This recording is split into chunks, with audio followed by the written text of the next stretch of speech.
Hi, it's Pam and Shirley, and we welcome you to today's webinar, Solving the Mystery of ADA, IDEA, and Section 504, which will be presented by Shirley Swope. If you need closed captioning, it's available at the bottom of your screen, and it's my pleasure to introduce Shirley, who will take it from here.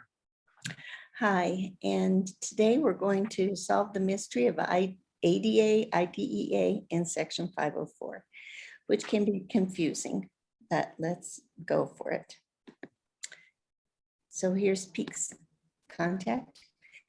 So today we're just going to look at these three laws and how they compare and work for children with disabilities and understanding the Individualized Education Program, or IEP, and some advocacy strategies.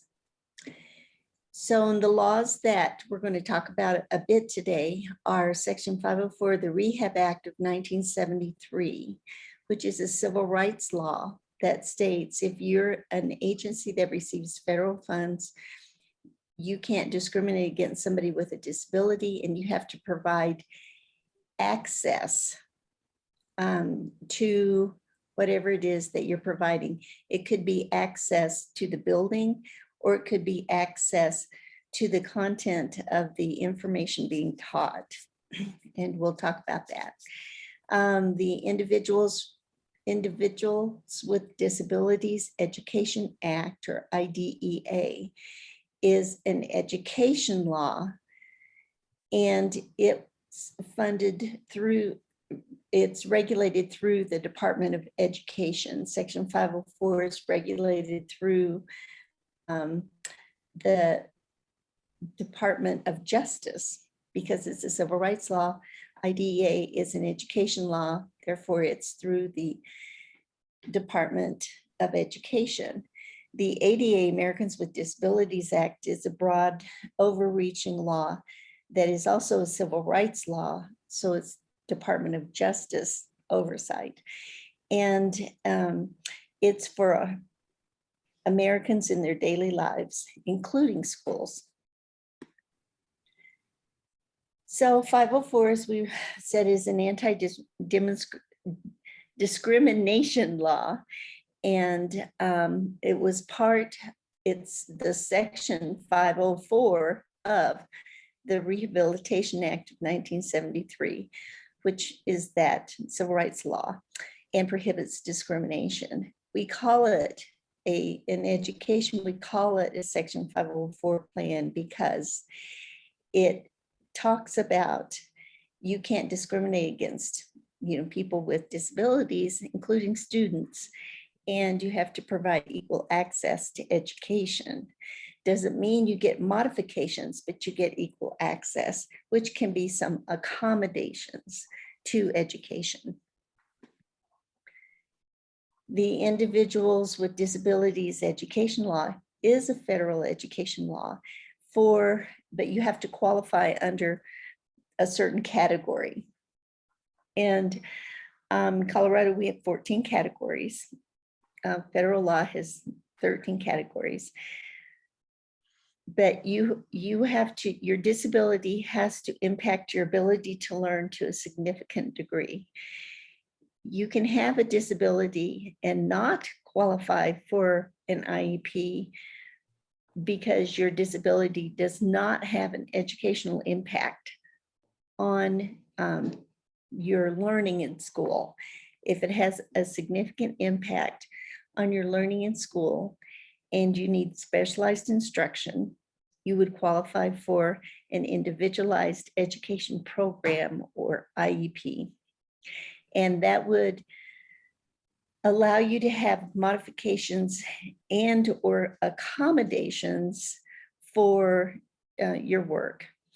And also it would provide related services. Related services are services such as speech therapy, occupational therapy, physical therapy, working with a psychologist or school counselor or school social worker, or specialized transportation.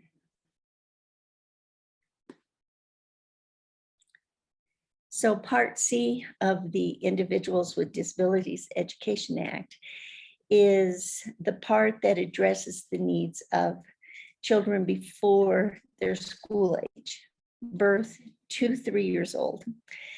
And it's a written document that helps provide early intervention services for the child and the family within their community, because a baby is not really is an individual, but in this sense, they are not, because they realize that the family is the unit that the baby's born into, and the family is the unit that will care for the baby and provide services for the baby. So it's an individualized family service plan. And perhaps the parent might need some information and some training on raising a child with a disability. So that might come into play in this IFSP. And services can be provided to the infant and to the toddler in that child's natural environment. So parents don't have to take the child to physical therapy or speech therapy. The therapist will come into their home if that's the child's natural environment. If parents are working and the child is in a daycare setting or a home care setting, the therapist will go to the infant and go to the child for that. If a parent doesn't feel comfortable with that and really likes a clinical setting, then it can be provided for the family in a clinical setting. So it really is individualized for the family's need. One guiding principle is that the family is the child's greatest resource. The family is going to be the person, the unit that takes care and lives with and loves this person from birth on. So that's why we want to make a strong family unit. The more that families can get involved in their infant's care, and the more they can learn about their child's disability early on, the better providers and the better advocates that family will be for that person. The Americans with Disabilities Act is also a civil rights law that prohibits discrimination on the basis of disability in employment and public services and accommodations. So restaurants have ramps, grocery stores that have doors that slide open. You see it, it's really commonplace, and it's really practical for all of us as Americans, whether we have a disability or not. So how many of you just, headed for the grocery door entrance and never stopped to think, what if the door doesn't open? I'll just run right into it. Because now people with disabilities, in 1990, part of this law was you have to provide access for people with disabilities, but everyday Americans without disabilities use it also. It protects people with physical or mental impairment that substantially limits one or more life activities. And a life activity under this law is described as, it's not a category that you have to fit into. It's not a label. It is an aspect of everyday living, such as breathing, eating, walking, learning, that if it limits one of those major life activities, they have to address it. And you have a record of such an impairment, or you are regarded as having an impairment. So some people may perceive you as having a disability, and you aren't going to ask why, but they can see it. Maybe you limp, maybe you have a use cane for walking. So for regarding people as having such an impairment, they have to see, how can a person get into my business? How can a person get into a restaurant?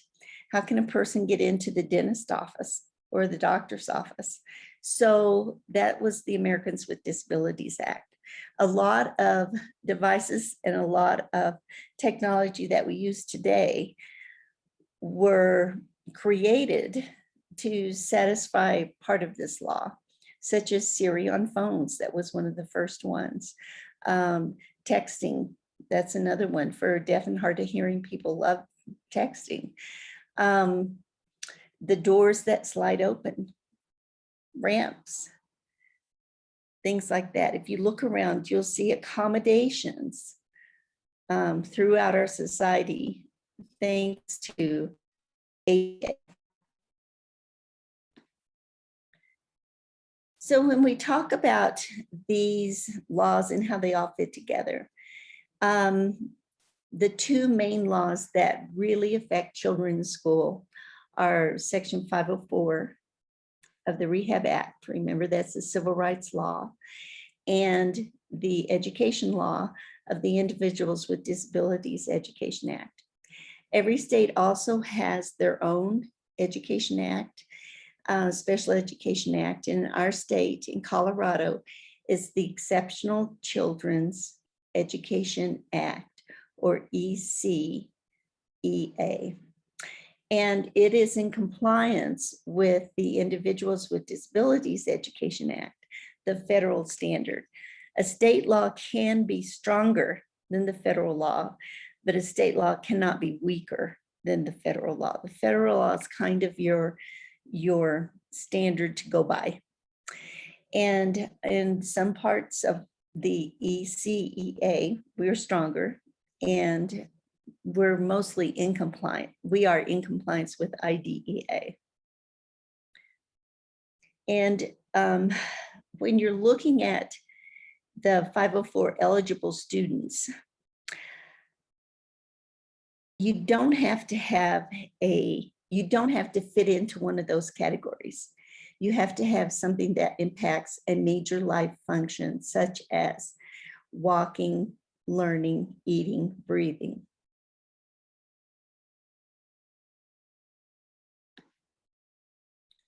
So here are the three laws together. The ADA, which is a civil rights law that prohibits discrimination solely based on a disability, employment, public services, public schools are public services, and accommodations.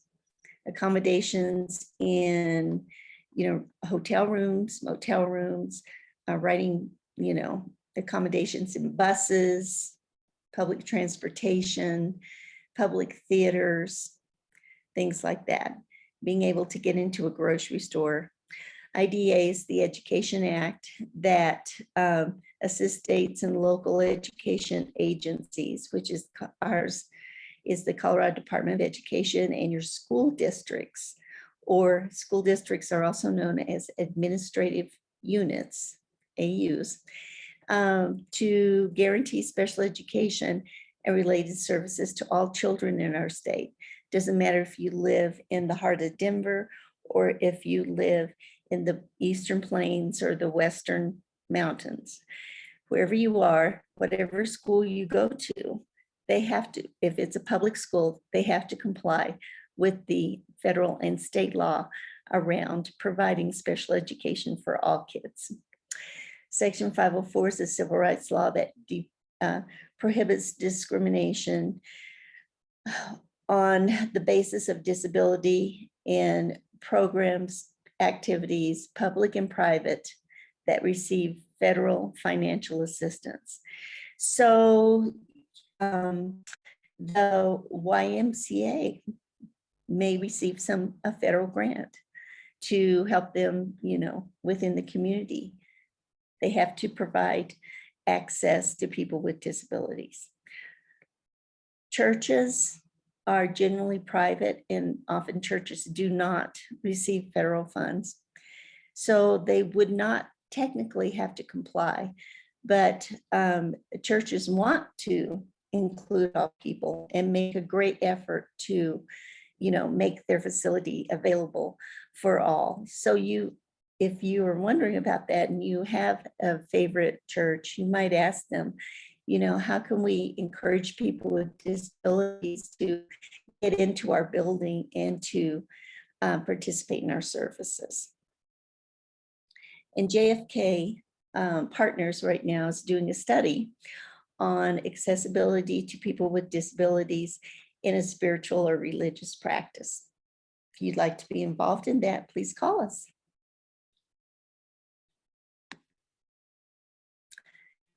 Evaluation and placement procedures. ADA does not specify any kind of evaluation or placement procedure. It is public. It's a public service. It's the roads. It's the sidewalks. It's having curb cuts on the sidewalks. It's having stop signs that chirp or ding or talk. I mean, that's something that is provided for people with disabilities. It's that big picture. It's that big blanket that lays over our whole nation. IDEA is a comprehensive education evaluation is required by a multidisciplinary team. You have to qualify to receive services under the Individuals with Disabilities Education Act in our state, ECEA. So you have to prove that you have a disability, and you have to prove that that disability impacts your ability to learn at school. And when you have that documentation, then you would qualify for services under IDEA. And once again, it's one of those 14 categories in our state. And that would allow you to have what you need to successfully learn at school, whether it be accommodations or modifications or both. Section 504 of the Rehab Act of 1973 is, it doesn't require an evaluation, but it is a little strict. You have to have a disability that impacts a daily life activity, such as walking, breathing, eating, sleeping, learning.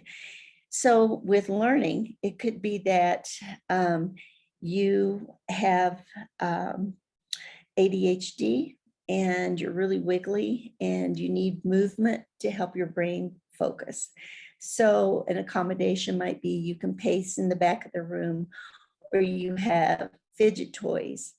But if we provide you some accommodations, it's going to allow you to learn, and you can learn. Or you have cerebral palsy, and that impacts your ability to walk fast, or you use a wheelchair, and you need that access to a room, or you need time to get between classes, to get to the next room to learn. That would be an accommodation. So you can leave class a little early, or you can arrive in class late without a tardy slip, because that's allowed. Or you're someone with diabetes and you have to do a blood sugar check in school, or you have asthma and you need to carry an inhaler. All of those things could be covered under a Section 504 plan. Even if the school says, our school policy is that you can't carry food in the hallways and eat. If you have diabetes and you need to have snacks available to you, you can have them. So it's going to accommodate your need to allow you to access school. So let's look at IEPs. With the IEP, which is the most rigorous of the laws for qualifying for services, there's a process to get to the point where you're looking at the individualized education program. First, you need to have a referral. Parents can refer a child to see if they qualify for an IEP. Teachers can refer a child to see if they qualify for an IEP. Even doctors can refer a child to see if they qualify for an IEP. So that referral needs to be made. And after that referral, I think there's something going on. I think there's a block to learning.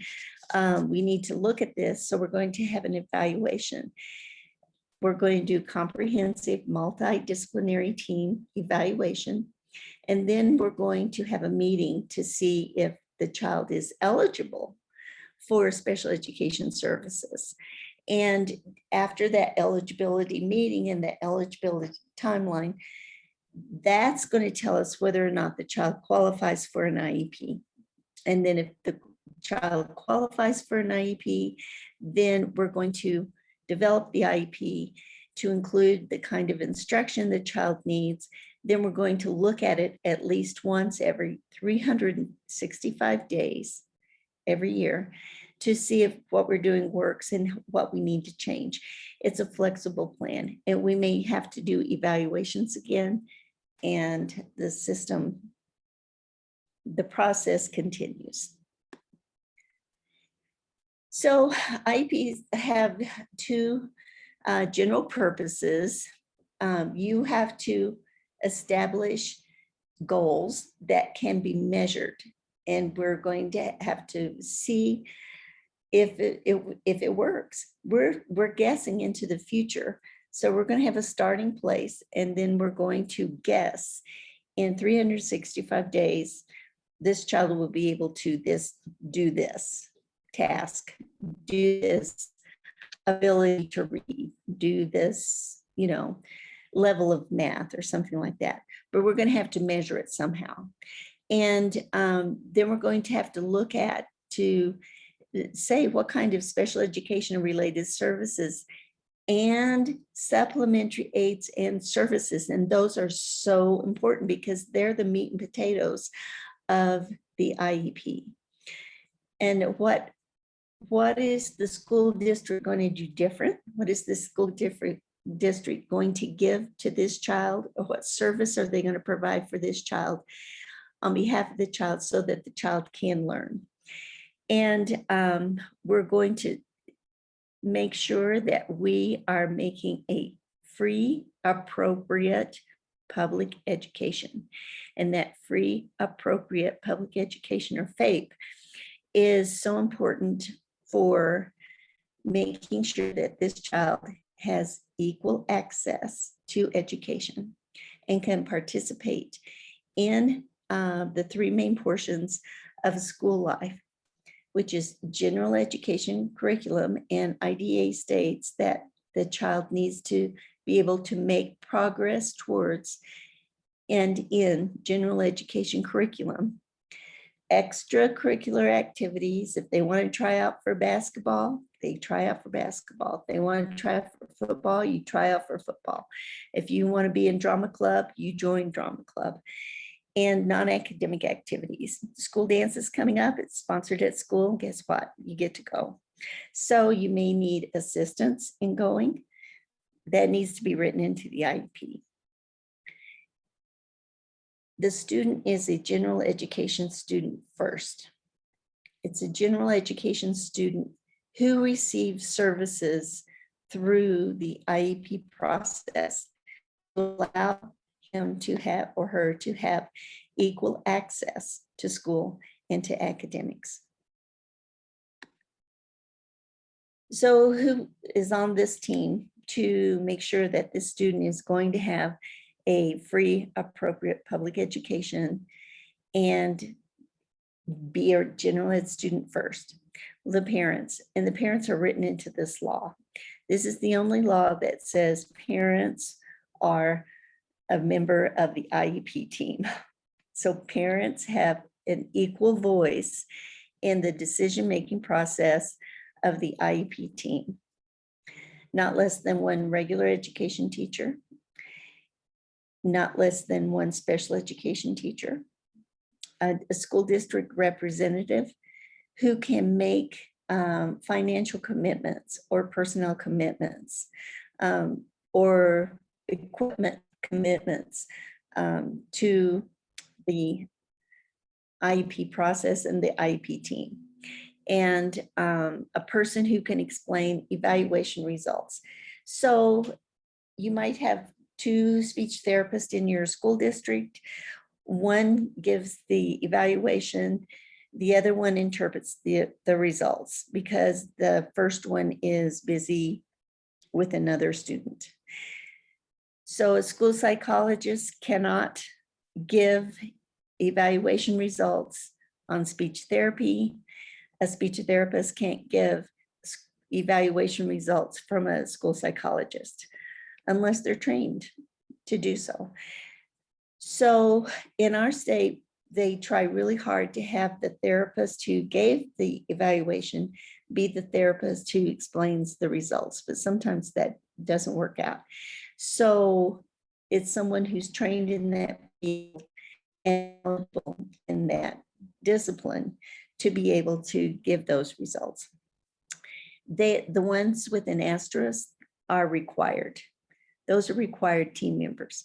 Schools cannot require parents to be at the IEP meeting, but they have to make a major attempt to get parents there and get parents engaged in this process.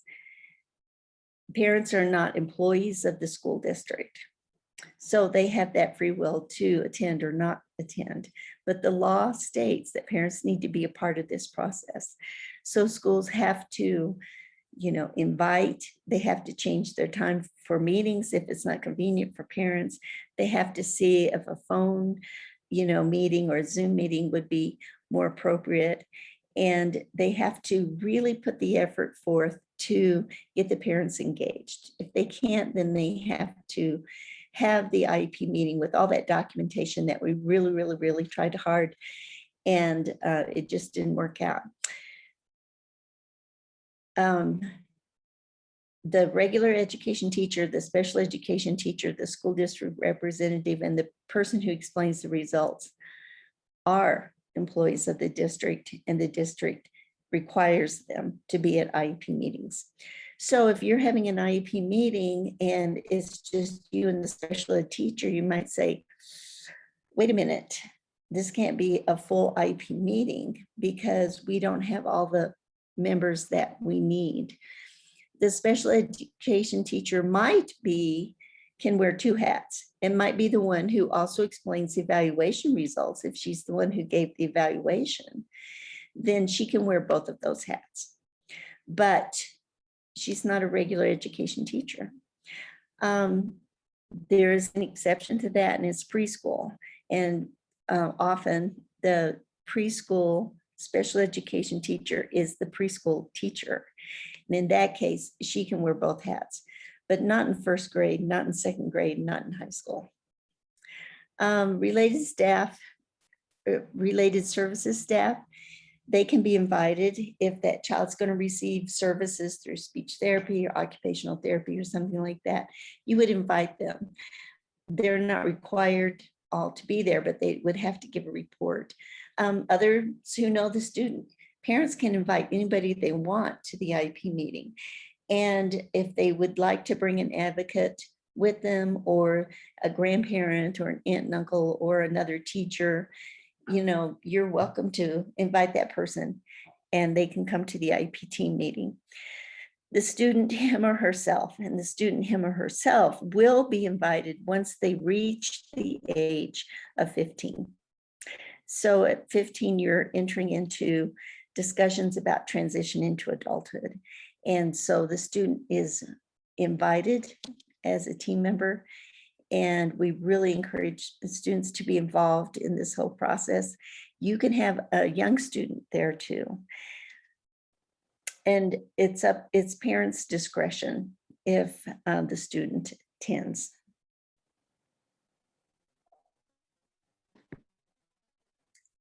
The IEP must contain a statement on the child's present levels of academic achievement and functional performance, and how it affects their disability, how this all plays together.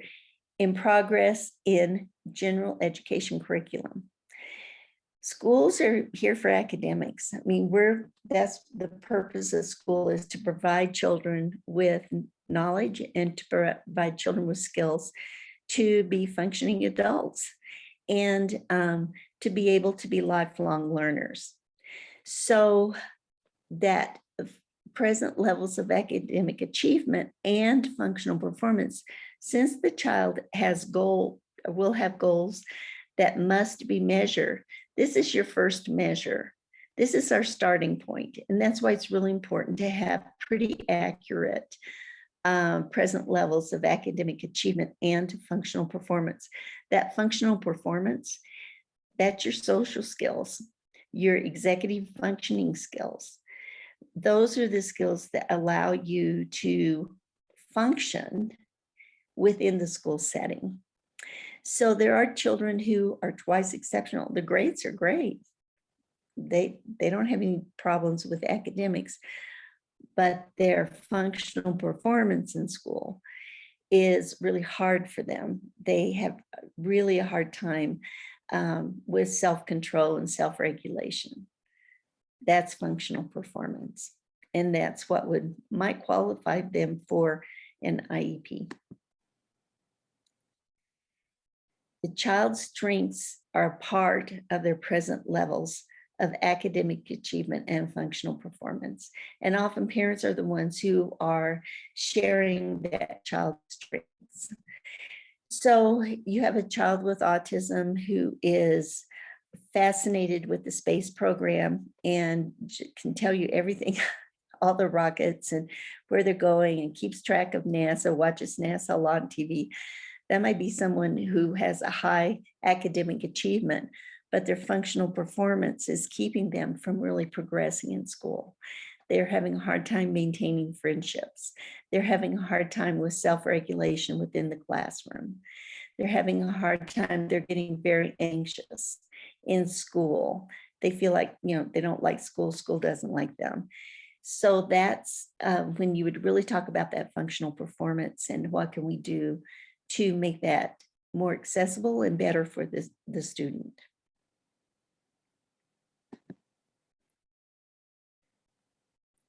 So it's going to include those measurable goals that you're with your starting point, and you're going to describe how the child's progression towards meeting the annual goals will be measured. It's really important to have an accurate way to measure your progress, because if you don't want to have the same goal for 15 years, because obviously you're not, it's not working, or how they're teaching it's not working, or is it really that important?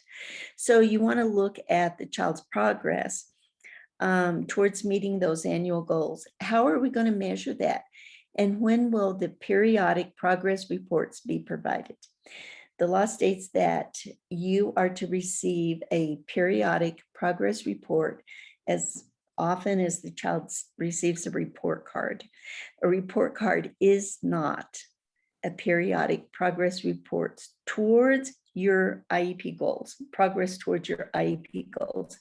This progress report is very specific towards the goals that the child's working on. So you have a behavior goal. It's not a check, check, check. Oh, he didn't make it. It is, here's our goal. Here's our progress. We're making progress. We're not making progress as quickly as we had hoped. So, do we need to change the goal, or do we need to change how we're providing the service to support progress towards that goal? Those progress reports were really designed to say, what are we doing, and is it working? If it's not working, let's change. So it's to provide you so that a mechanism to correct something midstream. The IEP can be a flexible document. It should be a living, flexible document. This is a guide for us looking into the future, saying, if we provide this support, I think the child can make this much progress in a year. If it doesn't work, let's stop and let's change and say, we need to do something else. Make sure the goals are written so that you can understand them. Because if you can't understand the wording to it or what that really means, how do you know if we're making progress or not? So it needs to be in a language and wording that everybody understands, and everybody can say, yes, here's the goal, and here's how we're going to measure that goal. So the statement on the IEP and related services, those supplementary aids and services are going to, what supplementary aids and services are going to be used and provided to the student. And what is a supplementary aid and service? It's anything the child needs in the general education classroom to make progress. And this is in general education. So if the student needs, has a vision issue and they need large print materials, that's a supplementary aid and service. If the student needs extra time on a test, that's a supplementary aid and service. It's an accommodation, but accommodations are under this supplementary aids and services. If a student needs a person to check in with them every 5 minutes and say, where are you now on your task? Okay, let's refocus. That's a supplementary aid and service. So the supplementary aids and services are really important, but the law states supplementary aids and services in the regular education classroom. Supplementary aids and services are not special education. They are services in the general education classroom to provide the student with those accommodations or modifications that they need in that setting.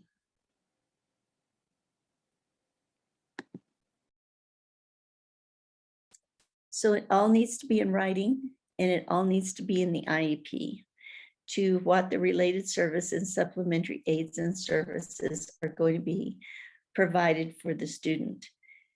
And in the IEP meeting discussion, you're going to discuss why that's needed. Why do we need that service? I have 3 kids. My youngest son had a Section 504 plan in high school, which included a supplementary aid and service, which simply was he checked in with the computer teacher first thing in the morning because they had a good connection. And the computer teacher would say, let's pull up your schedule for the day, and give him a heads up about his day.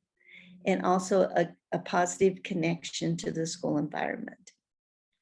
That was an accommodation we made to keep him in school and graduate, and he did, and he graduated from college, but he did not like school. But this was a real positive connection for him, and it worked. My oldest son has a hearing loss, so his supplementary aids and services were he will be provided notes before class, and he won't be required to take notes in class. That was an accommodation that we made for him. That was a supplementary aid and service. Notes were provided for him before class. All films were captioned, things like that. Oops. Sorry. The IEP must contain a statement of modifications if the student needs modifications. And a modified curriculum, accommodations can help you reach the same level of learning as the general ed classroom. But with these supplementary aids and services that are in place so that you can reach that, accommodations change the how. How does the student get information into them? How does the student give information back out? But the grade level's the same. That needs to be listed on there. And if you make modifications, then you have to put that on there too. And you're going to make progress in general education, both students. You don't remove a student from general education simply because they need modified work. That's in the placement paragraph. So we're going to look at the general education curriculum, and we're going to figure out how the student is going to participate in general education curriculum and extracurricular curriculum if they wish to, and other non-academic activities. They are to participate in school as other students participate in school. They're a general education student first, and they have the right and expectation to be educated with children who do not have disabilities. It should be very specific based on the individual's interests and strengths. So if you have a child who really loves woodworking, then make sure that woodworking is written into the IEP, and the child may need support in that class, but they get support in that class. You have a child who's really interested in playing basketball on the non-cut basketball team in middle school. That child gets to play basketball on the non-cut basketball team in middle school. Once you reach high school, that child can try out for basketball.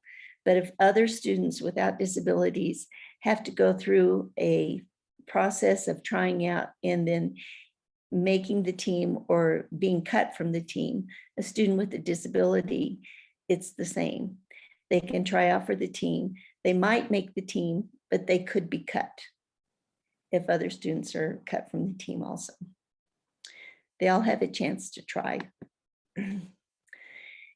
And an explanation, if any, as to how the student is going to participate with non-disabled children in regular, in activities. There are students one student who was really interested in sports and trying out for running and on the track team and things like that, but needs some adult there to support them in their self-regulation. You write that in the IEP.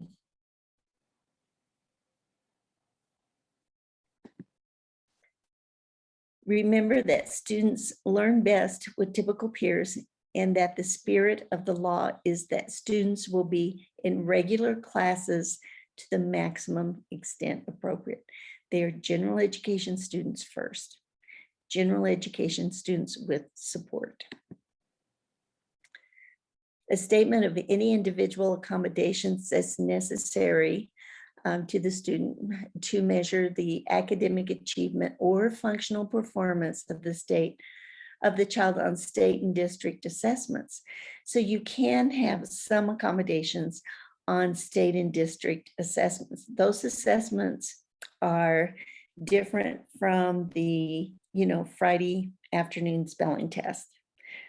You may have accommodations on the Friday afternoon spelling test that are not appropriate for the state and district assessments. So that's something that the IEP team needs to discuss and that you can write down. If you have accommodations in reading, like the student can read but is a very slow reader, so for progress in history or in language arts, they can have somebody can read them test question, read to them, and they can answer orally a question. Or somebody, you listen to a book and then you give an oral book report. That's great. On the state assessment though, if we're measuring how you read, the student has to read it. Otherwise, they don't have a measure. I hope that makes sense. Accommodation strategies that allow the child to be successful. Accommodations must be listed on the IEP. If you have test accommodations, you need to talk about those state and national kind of assessment tests. Are you going to participate? And if you participate, what accommodations are allowed nationally and on the state level? And we need to write those down. Accommodations for testing need to be in the student's IEP 90 days before the assessment. And they need to be accommodations that they actually use. So if you put extended time on tests, but then go, oh, well, I guess he doesn't need it or he didn't want it. He said, no, I don't want to do that. Then you can't use that accommodation when you come to the assessments. So you really need to seriously talk about accommodations. Are they needed? What's the benefit? And will it actually be used? Some accommodations are written and they should be used. They weren't used because the teacher felt they didn't need them, didn't agree with it, or didn't know that accommodations were on the, a child's IEP. If they're not used, you can't just, oh, national test is coming up. We need extended time. Has the child had extended time all year? Well, no, but it was written on the IEP, but he didn't use it. Needs to use the accommodation. It needs to be something practical for the child that the child actually needs.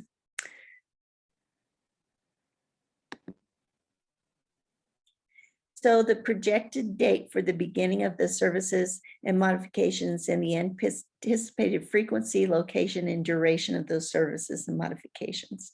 So are we going to really use it? Do we need it? Just because, a child qualifies, some accommodations they may not need, some they may need. You have to be really looking at the unique and individual needs of the student. It's the student's IEP, not the teacher's IEP, not the parent's IEP, it's the student's IEP. And do we actually need those services and modifications? Maybe we do, maybe we don't, but let's really take a serious look at that and see if it's something the student needs. And remember that the IEP covers 365 days. That means 2 grade levels. So you're in second grade, you're going into third. This IEP covers areas of second grade and third grade. You're in 5th grade, you're going into middle school. This IEP is going to cover elementary and some middle school. So you need to be very aware of that and talk about that within the team. What about the beginning of next year? Will all these services be in place at the beginning of next year? Who's the student's teacher going to be? How is that selected? The principal makes that choice. And will the teachers know and be aware of the IEP on day 1 of next year? And will those services be in place on day 1 of next year? So when you are reaching the end of your secondary education, that's when students are invited to their IEP meetings, because you're going to be talking about transition into life after high school. But that talk needs to start at the beginning of high school. And that's why in Colorado it says in the IEP year in which the student will turn 15. And generally that's a freshman in high school. So freshmen start out as 14-year-olds, they end up as 15-year-olds. That's why they picked 15. So if you're going to go into high school and you're going to have an IEP meeting, and in that year you're going to turn 15, that student will receive an invitation to their IEP meeting. That's why it's important that you be honest and open with your child and talk about their individualized education program, what they're working on, get their opinion on what works, what doesn't work, and have them participate in the meeting, IEP meeting. When my oldest son was at this age and we were talking about transition, I said, is there anything you really want to ask them? He said, yes. Can they buy me a car? I said, you can ask, but the answer will be no. They don't owe you a car, but you can ask for anything into transition into adulthood. Yeah. Transition service must be individualized based on a student's strengths and interests. The whole IEP needs to be based on their, this is a really important part, because this is the part that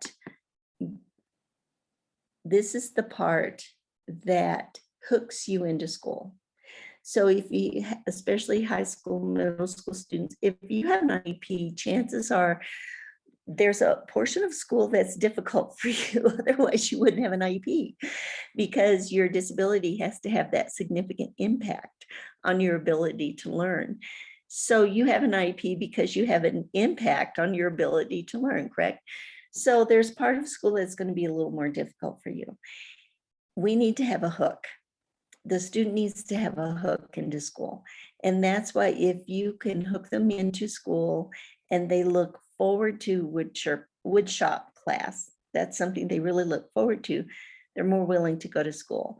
If they look forward to basketball practice, that's something they need it to be written in so that they can have that to hook them into school and keep them there. And something, if it's a strength or an interest, it's probably something they can do pretty well. And it's probably something that they want to develop that skill to do better. Or it's a place where they make friends and they can socialize. So it's really important to have that hook for school. Now let's look at advocacy a little bit.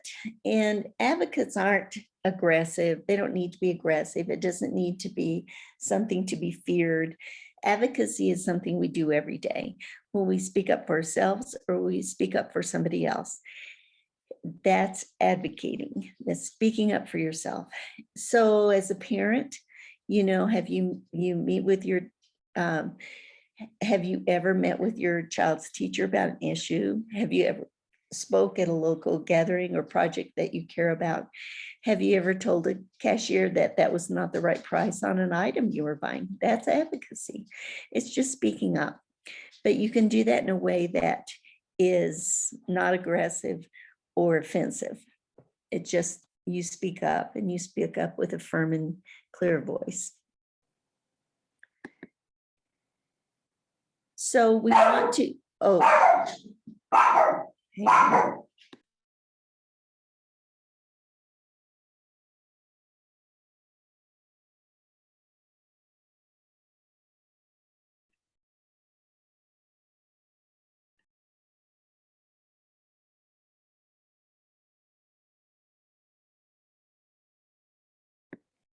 Sorry.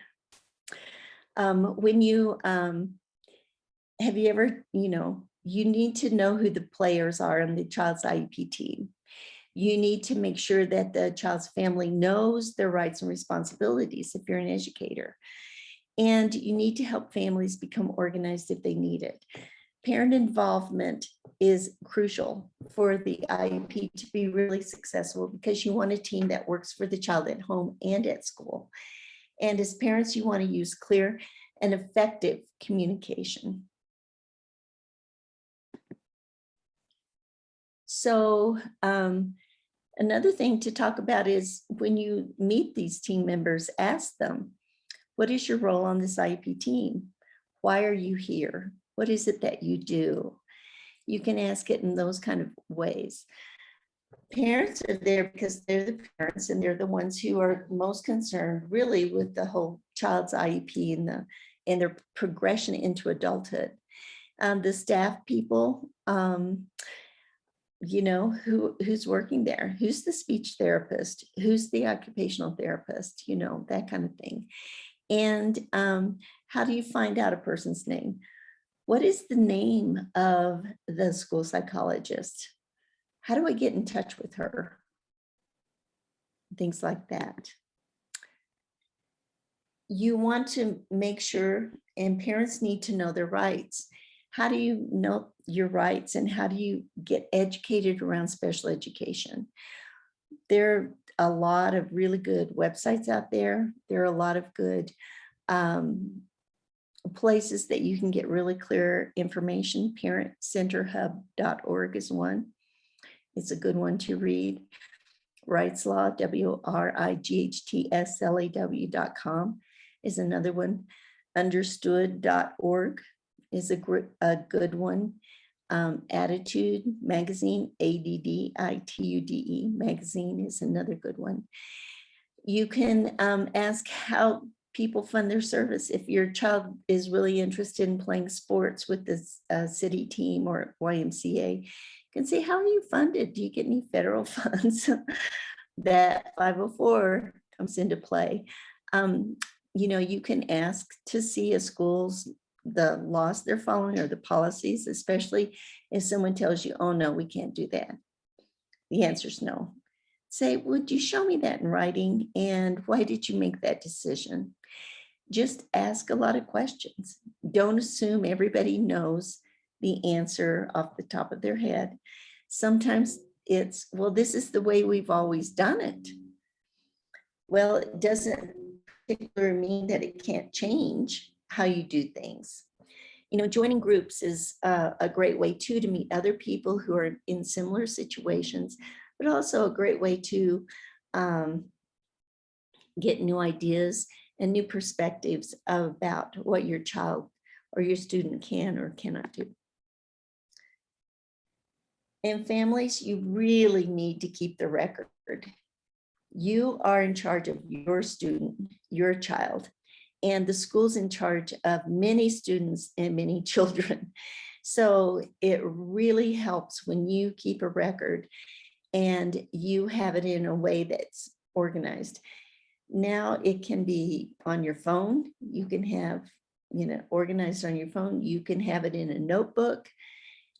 But somehow keep your records and keep them in a way that it's easy for you to understand. It's easy for you to access. Put it in writing. And to put it in writing, you know, when you have a conversation with the teacher at school, and it's at the beginning of the day, students are coming in, you say, you know, could you just make sure that my student checks, you know, the blood level for diabetes, you know, around 10 o'clock or something like that. Or we agreed on this. We agreed that he's going to leave early and not be, you know, it's not going to be held against him because he has a doctor's appointment. Follow it up with an email. Thank you for the conversation this morning. I, you know, asked you to make sure that, you know, this activity, or he was checking for diabetes at 10 o'clock. Let me know if this works for you, or you something like that. You said this, I said this. If I'm wrong, let me know. It just is a great way to remind yourself, but remind the other person too of your communication. And if they come, oh, I didn't remember that at all, I'm so sorry. You know, I didn't hear that. Well, yeah, you did, because remember, here's the email I sent you. That's putting it in writing. It's not to, you know, catch anybody doing wrong. It's not that. It's to simply help verify everybody's memory of the events that are happening. And that's like keeping a phone log. You know, I called on Tuesday and I was told someone would get back to me by Thursday. It's Monday the next week. No one has returned my call yet. So just, it's a business. Schools are a business, and it's helping them take care of their business, but it's helping you take care of your business, and your business is taking care of your child. So now we have electronics. It can be electronic notebook. It can be, keep it, but keep it somehow. Keep your record. All of our memories get a little foggy every now and then, and having it written down someplace really helps. So too, when you're communicating, to be clear and effective communication. And Peak has some webinars on effective communication. We would encourage you to keep track on Peak's website to take advantage of those webinars on clear communication. Keep your eye on the prize, the service for the child. It is not your IEP, it's not the school's IEP, it's your student's IEP. When you listen and ask questions, asking questions is not offensive. Asking questions is not bugging somebody. Asking questions is learning and getting information. Always focus on the needs of the student. Once again, it's not your IEP, it's a student's IEP, and the needs of the student are what the IEP is based on. So that's really important to always keep that focus. Problem solving together and finding solutions together makes the team work better together, which means better service for your student. Speak clearly. Don't assume everyone knows what you're thinking. People don't. And sometimes you have to say things 3 times before they're heard. So speaking clearly and speaking up is really important. No pouting here, no hurt feelings here. This is a business meeting, get over it. It's the meeting for your student. It's not about your feelings. It's not about their feelings. It's about the needs of the student. And if you can avoid making people feel defensive, once once those defenses go up, then listening stops. So if you can avoid making people feel defensive, it doesn't mean stop talking. It just means I maybe need to say it in a different way. Words matter, and how words are received by the other person matter, because that's when they're hearing it. If you yell at a person, when you yell at your kid, does your kid hear you? No, it's like the wall goes up and people stop listening. And turn negatives into positive if you can. If you're told your child is, just talking way too much in class and thinks, and being bossy, isn't it great that my child's finding their voice? Now let's help them use it in a more appropriate way.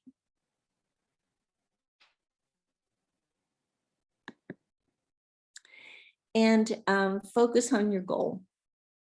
Your goal is not I'm right and they're wrong. The goal is the student is learning. Show respect and expect it from others. When you show respect for them, they had better, show respect for you. But people do copy other people's behaviors. Some people are just more naturally exuberant and more expressive. You might take that into consideration.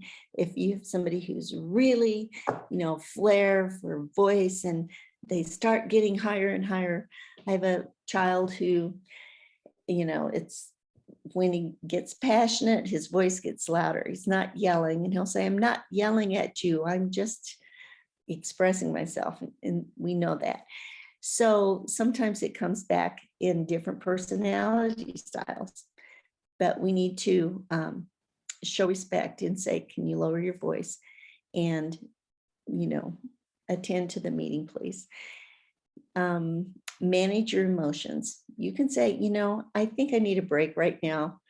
Let me stand up and go get a drink of water. Manage your emotions and not suppressing, but managing. That self-regulation is really important in IEP meetings. Ask questions. If you don't understand, if they're throwing out acronyms, say, what does that mean? Can you explain that to me? Or why? Show me the data that you use to make this decision about my child. Ask questions. Rephrase for clarification. I just didn't quite understand that. Did you mean, is this what you meant? And rephrase it to see if, no, I didn't say that at all. Yeah, that's what I meant. And say, thank you for the meeting. Thank you for taking time for meeting with us today. And thank you for your, information. You can always say too, thank you. You've given me a lot to think about. I'll get back to you. Because we don't need to be making decisions right on the spot, especially if they're uncomfortable to you. If you really are finding something's a little off or something that I don't understand, let me think about it. I'll get back to you. That is perfectly acceptable. So when we're resolving disagreements, you should, make the effort to, if you're having an issue with the teacher, talk to the teacher first. If you're having an issue before you go up that chain of command into the district staff. So you want to solve problems when they're small instead of letting them grow, and then the larger problems are harder to solve. So if you're, but there are ways to solve problems. One is mediation. Mediation is free to the parent, it's free to the school district, it's voluntary. So the parent or the school district could decline to participate in mediation, but generally they agree. If they agree, then lawyers are not needed, and a trained mediator from the Colorado Department of Education, contracted through the Department of Ed, will conduct a mediation meeting, and hopefully that would, solve the issue over which you can't find an agreement. If you do find an agreement, it's a binding arbitration agreement or contract, and each party has 3 days to think about it. So you sign, yeah, I'll agree to that. But if within 3 days you decide, no, I don't want to, you can rescind your signature. A state complaint is a written process through the Colorado Department of Education's complaints department, or their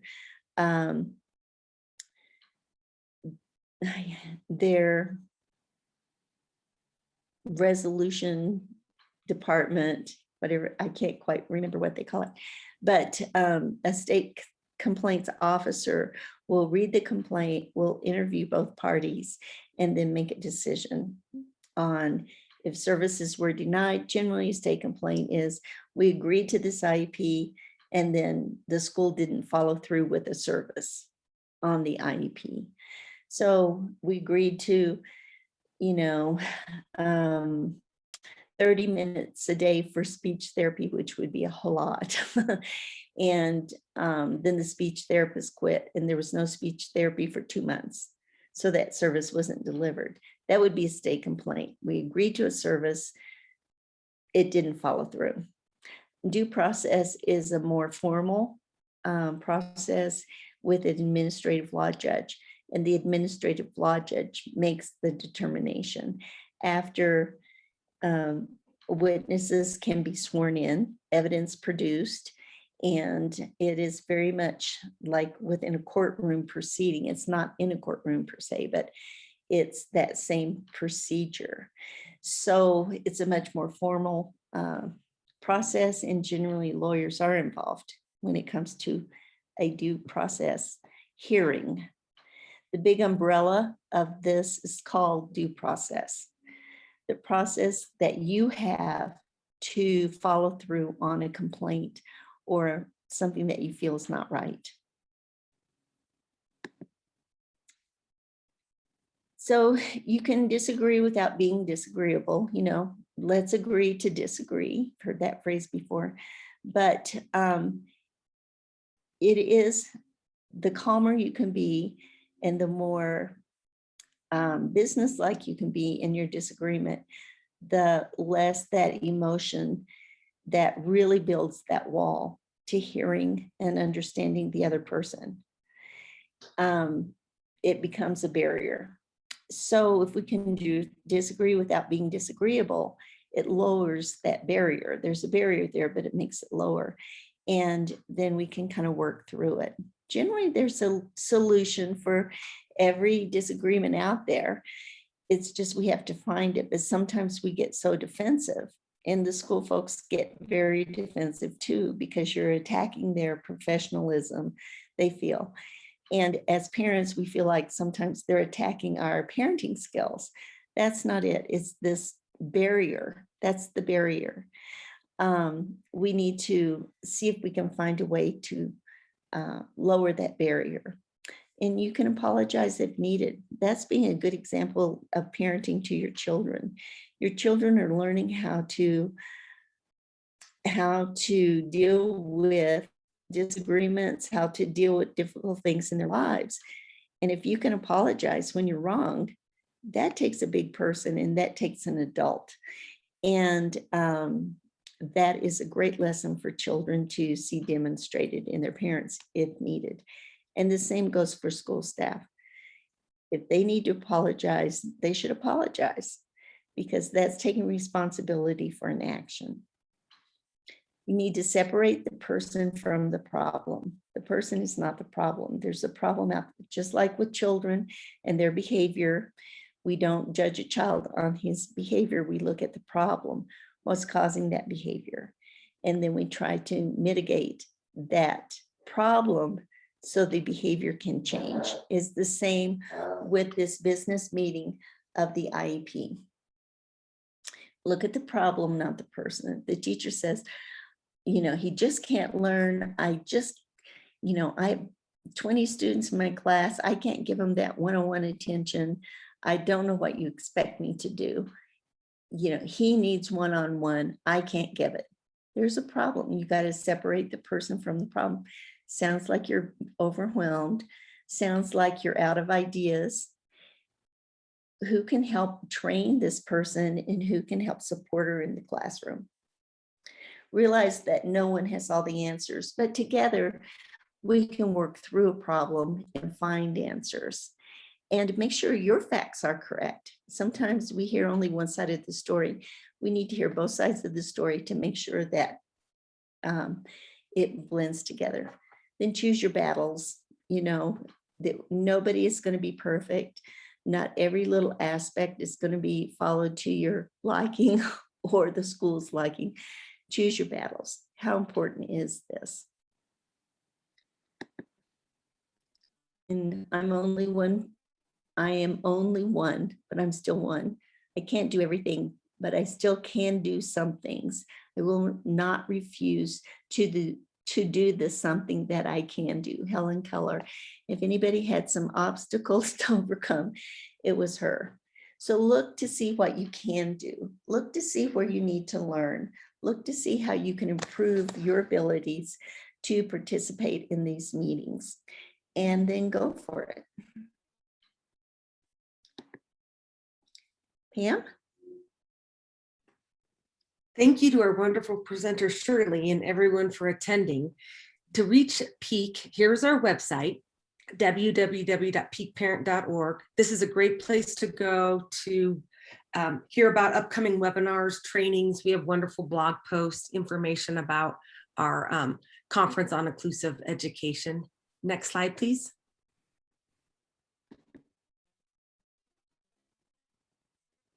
So Peak has many resources. We offer webinars like this. We have parent advisors. Shirley is one of them, in Spanish and English, Monday through Friday. The typical hours of parent advising is 8:30 a.m. to 3 p.m. We have parent outreach connectors who work across the state. We do workshops in non-COVID times across the state. Right now, everything is via Zoom. Like I said, we have a blog on our website and a newsletter. Please like us on Facebook and Instagram. That's how you hear anything upcoming that we have. That's when you hear some save the dates. And then look for some conference information. Save the date right now is February 10th through 11th, 2022. It's a great place to meet other parents, gain best practice information and knowledge. It's a great opportunity. So please try to do that if you can this February. Next slide. So here's our information. If you have any questions after you have listened to this webinar, please contact any parent advisor at parentadvisor@peakparent.org. Here's our 1-800 number and our website. On behalf of Peak Parent Center and today's presenter, thank you for joining us and have a great rest of your day.